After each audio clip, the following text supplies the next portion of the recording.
Exodus chapter 13, Consecration of the Firstborn. 1. The Lord said to Moses, 2. Consecrate to me every firstborn male. The first offspring of every womb among the Israelites belongs to me, whether human or animal. 3. Then Moses said to the people, commemorate this day, the day you came out of Egypt, out of the land of slavery, because the Lord brought you out of it with a mighty hand. Eat nothing containing yeast. For today, in the month of Aviv, you are leaving. 5. When the Lord brings you into the land of the Canaanites, Hittites, Amorites, Hivites and Jebusites, the land he swore to your ancestors to give you, a land flowing with milk and honey, you are to observe this ceremony in this month. 6. For 7 days eat bread made without yeast, and on the 7th day hold a festival to the Lord. 7. Eat unleavened bread during those 7 days. Nothing with yeast in it is to be seen among you, nor shall any yeast be seen anywhere within your borders. 8. On that day tell your son, I do this because of what the Lord did for me when I came out of Egypt. 9. This observance will be for you like a sign on your hand and a reminder on your forehead that this law of the Lord is to be on your lips. For the Lord brought you out of Egypt with his mighty hand. 10. You must keep this ordinance at the appointed time year after year.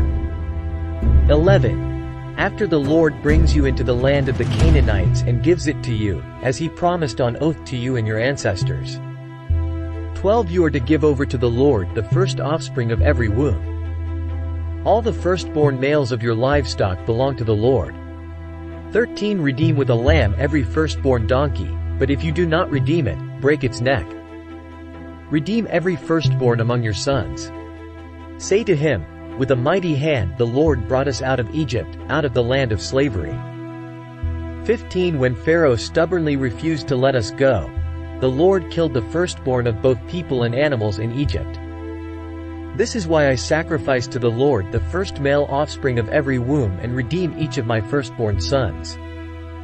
16. And it will be like a sign on your hand and a symbol on your forehead that the Lord brought us out of Egypt with his mighty hand. Crossing the sea. 17. When Pharaoh let the people go, God did not lead them on the road through the Philistine country, though that was shorter. For God said if they face war, they might change their minds and return to Egypt.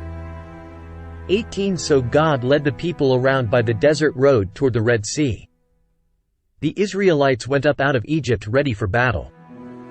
19. Moses took the bones of Joseph with him because Joseph had made the Israelites swear an oath. He had said, God will surely come to your aid, and then you must carry my bones up with you from this place. 20. After leaving Sukkoth they camped at Etham on the edge of the desert. 21. By day the Lord went ahead of them in a pillar of cloud to guide them on their way, and by night in a pillar of fire to give them light, so that they could travel by day or night. 22. Neither the pillar of cloud by day nor the pillar of fire by night left its place in front of the people. This is the end of the reading of Exodus chapter 13. We are a young channel, so please check the thumbs up and subscribe to our channel. May God bless you all.